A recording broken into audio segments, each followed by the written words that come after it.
Hello, I'm Kacee Johnson. October is Cybersecurity Awareness Month, so we are bringing you a 3-part series on some of the most disruptive solutions and risks associated with living in a digital world today. This first episode, Securing the Shadows of IT, we will dive into the increased risks of shadow IT with the new abundance of remote work teams. Welcome to the Go Beyond Disruption podcast, brought to you by the Association of International Certified Professional Accountants, the unified voice of the AICPA and CIMA. I'm Kacee Johnson, Strategic Advisor at CPA.com, the business and technology arm of the AICPA, and I'm based out of the New York City headquarters.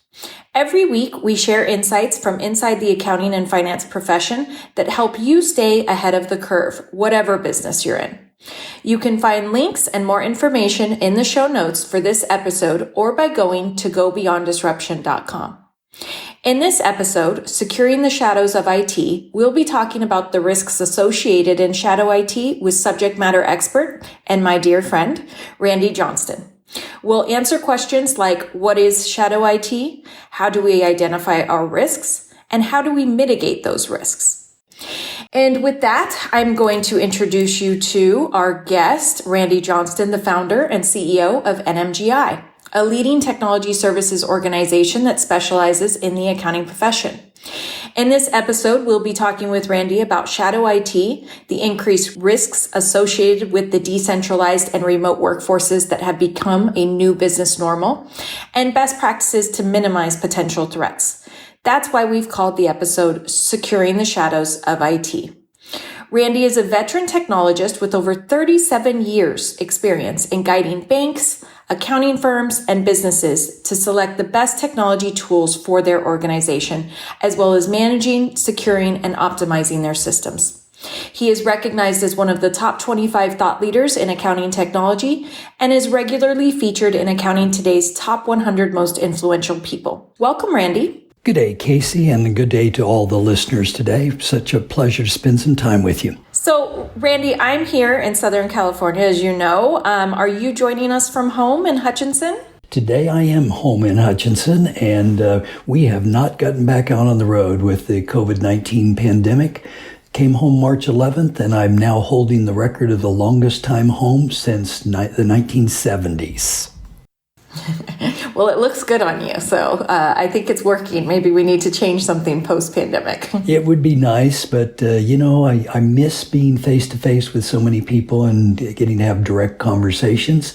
But I'll have to tell you, on the other hand, it's also been very insightful to have the time to do research and update things and learn new things along the way. So, yeah, it's been good. Good. So what are you working on right now, and how does it connect with the accounting and finance profession? Well, this one's actually a pretty big one because earlier in the year, I did a practice management overview, and I just completed and put in the can a financial reporting and advisory services overview.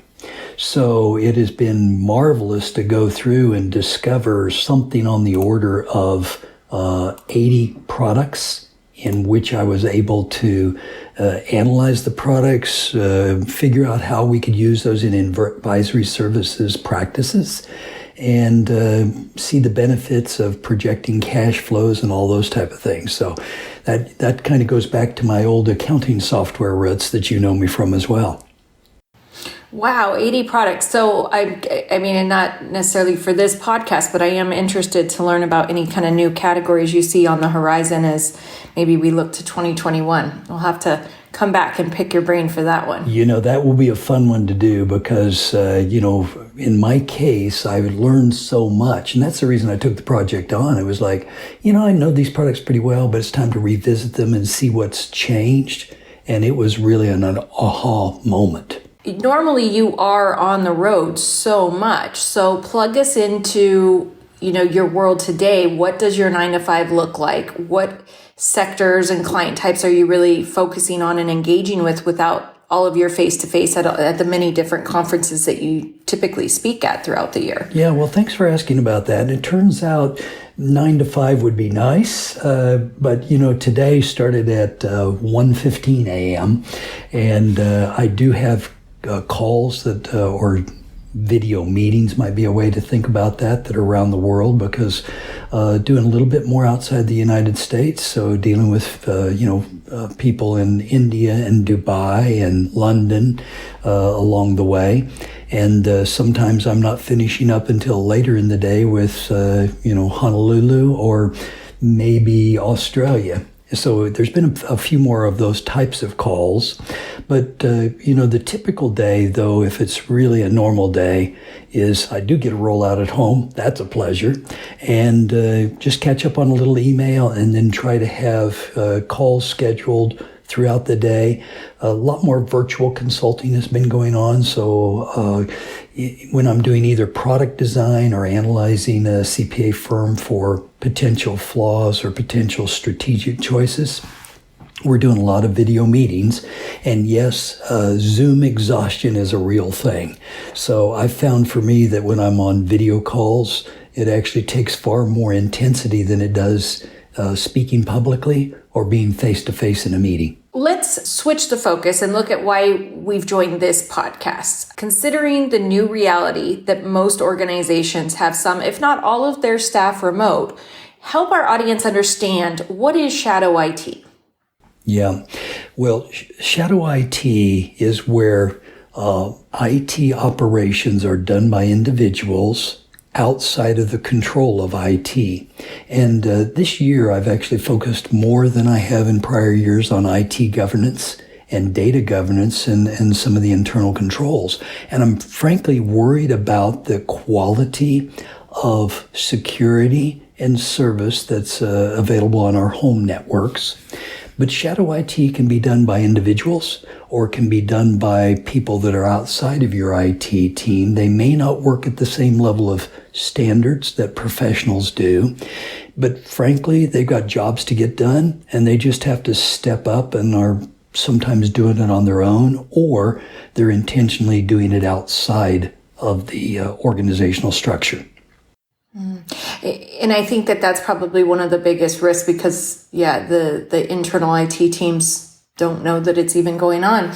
As you know, CPA.com, being the business and technology arm of the AICPA, we are acutely aware of the tech ramifications on firms. And one thing we have been investing in over the past 10 plus years is empowering businesses for the digital age. But many firms who maybe had it on their timeline and on their product, roadmap, it just wasn't a top priority and they weren't necessarily as prepared. So they were thrust this year into cloud and remote systems. How prevalent is shadow IT within organizations today in our current environment that weren't necessarily prepared, and is, bring your own device, especially now with everyone working from home, compounding that issue? Yeah. BYOD gained popularity as much as 10 years ago, probably because of the onset of smartphones and iPads and so forth. And there was a move towards, you pick what you want and we'll just support it. But the costs actually wound up being increased instead of decreased, which was one of the, initial desires on that. I would say that the prevalence of shadow IT is radically greater than it was at the start of the pandemic period, and it remains so even today as we're speaking. The issue here, frankly, is people still have work to do. Many organizations are still stay at home. My own NMGI organization went out on March 19th, and we're still stay at home. And we had never been a remote workforce prior to that time. So most organizations, and I think that's a fair analysis, most organizations weren't ready to go to stay at home. They didn't have the appropriate voice support. They didn't have the appropriate remote meeting support. They didn't have the right applications in many cases. They didn't have the right security in their homes. They didn't have the right bandwidth. Many people had to buy extra monitors and extra cameras that they didn't have, or keyboards. They didn't have the right chairs. I mean, it was almost like a fiasco. Our organization at NMGI, we were fortunate though. We had good technical people to start with. We were thoughtful and figured that this was coming, but literally said, look, we're calling the stay-at-home order for our organization. We did that at 3:30 in an afternoon. And by 4:45, everybody was at home, set up and working, and we had them move voice over IP handsets, which they didn't have, and large monitors if they cared to take them, and so forth. On the other hand, a lot of let's say auditors had worked remotely on laptops for some time. They were pretty much used to that. But if you take a tax practitioner or somebody who was used to coming to the office, they weren't really used to working at home. They didn't have the right spaces, so not the right hardware, not the right software, not the right space. It was wildly disruptive. And it took the better part of 60 to 90 days for a lot of organizations to settle down. Further, it got worse with ransomware, which we'll talk about a little later, I suspect. Absolutely, and it does not surprise me that you were ahead of the curve on this one. Hopefully, many of your clients took notes and responded and were agile. So how do you identify a breach of corporate IT policy and that a team member has a new system or an application that is utilizing for company and or client data? Well, IT professionals can have tools that allow applications and data monitoring to occur. Remote management tools might be an example there, but there can also be security policies in place to do that, and security software. So typically on a breach of IT policy, you can set rules that notify those. One that we've recommended for a good number of years already, Kacee, is the DLP capability. See, many of our listeners have Office 365, now called Microsoft 365, and the DLP, or data loss prevention capability, has been in Exchange and SharePoint and OneDrive for some time. So you can actually see when the files are being copied, either maliciously or intentionally. And there's also other key protections. For example, you may have a policy that prohibits transferring credit cards or social security numbers or other type of confidential information via email, and you can set policies to block that. We do recommend that firms turn on their DLP and that they turn on mobile device management, or MDM. In most cases, many firms own these products, but they just haven't been enabled or turned on. That's a fantastic takeaway. So enable your DLP, data loss prevention protocols, so that you have that kind of tracking. And I'm assuming that those kind of log reports would also identify not just what happened, but who made the action. That's exactly right. It does identify the who, the time, and all of those type of things. And you can make the monitoring capability, I'll call it silent, where perhaps computer administrators or, governance internal control people are notified of those actions. Or you can make them a little more visible and say, hey, user, you're violating this policy. So it really is a reminder that they shouldn't be doing those types of actions. And knowing that this is October is Cybersecurity Month, what do you foresee as the next big trend in cybersecurity protection? What should we be looking at for the next 1 to 3 years as being the next big disruptor? First, I'll just frame this answer by saying the bad actors are getting better quicker than the good actors can defend against things. And we know that the attack rate throughout the COVID pandemic period has been reported to be anywhere from 30% up to 700% greater. And I don't mind disclosing to you that this week I think I've dealt with 5 breaches alone on non-clients that systems were compromised. What I believe will happen, Kacee, is the tools that we deploy, the software tools that protect us, will be improved and more broadly spread. And I don't think it will be really an individual action that takes care of it, but the software tools themselves. Some of these tools are smart enough that they're getting large pattern recognition from AI and machine learning. And in other cases, they're enabling things that were inside the systems to be exposed a little bit more. So I think it'll be more like your antivirus. You probably don't think about the antivirus that you've got running on your personal computer, or for sure you aren't thinking about the antivirus that runs on the servers or the firewalls, any of those places, because it's kind of auto magic.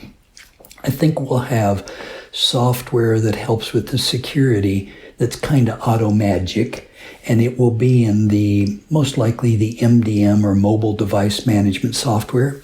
And that MDM software will control our phones and our tablets and our computers, and will not only take care of a lot of security settings, but it'll also protect us from some of the bad actor actions.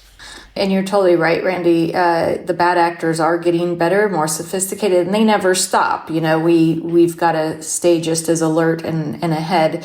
But the last thing I think about is my security software on my computer. I trust that it's doing what it's doing when I pay my fee and run updates as necessary. So for anyone who'd like to find out more about this topic in general and about your work in particular, what are some resources that you'd recommend? Well, first, we have continuing professional education non-sales sites maintained by my K2 organization. And so those related sites like CPA Firm Tech might be a good place to start. We do have security sections in that area.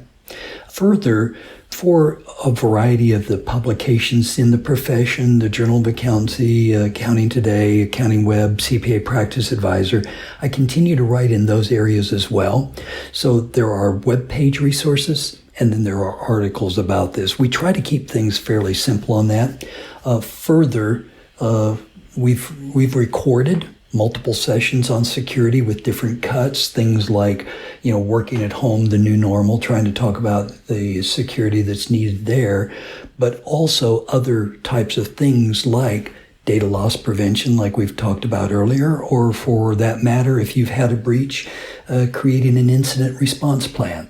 So there's a number of different moving parts here. Now, I will warn you, and the listeners as well, that when you're dealing with security, there's lots of levels of security action and proactivity that you can take. And, I tend to keep things a little more simple because, frankly, we could swamp you pretty quickly with complex technical arguments. You do have to be equipped to ask enough of the right questions that you can be a little more assured that the security people are really taking care of your setups. And so these are really intended to be management guidance for security, not IT guidance. That's another whole, can of worms we could open. But there are a number of security training sessions out there for those types of things. Well, thank you, Randy. We greatly appreciate your time today and helping our listeners to go beyond disruption. There's plenty more to explore about cybersecurity, so be sure to click on the episode's info icon in the podcast app on your smartphone or tablet, or open the episode in your computer's web browser. You'll find everything you need right there. There are some other websites we'd recommend for listeners interested in taking this further. Start at gobeyonddisruption.com or jump straight into our brand new portal at future.aicpa.org. That's future.aicpa.org. Go there for courses, webinars, and other professional development resources, much of it available at no charge, that will help keep you ahead of the curve.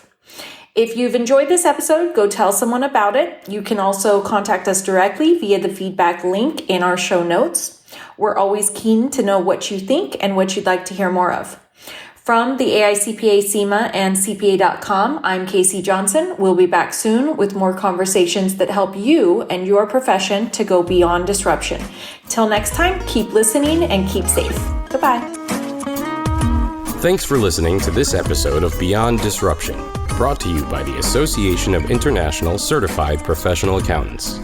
Learn more about today's topic at AICPA-CIMA.com/disruption. This podcast is designed to provide illustrative information with respect to the subject matter covered and does not represent an official opinion or position of the Association of International Certified Professional Accountants or any of its subsidiaries or affiliates. It is provided with the understanding that the association, its affiliates, and subsidiaries are not engaged in rendering legal, accounting, or other professional services. If such advice or expert assistance is required, the services of a competent professional person should be sought.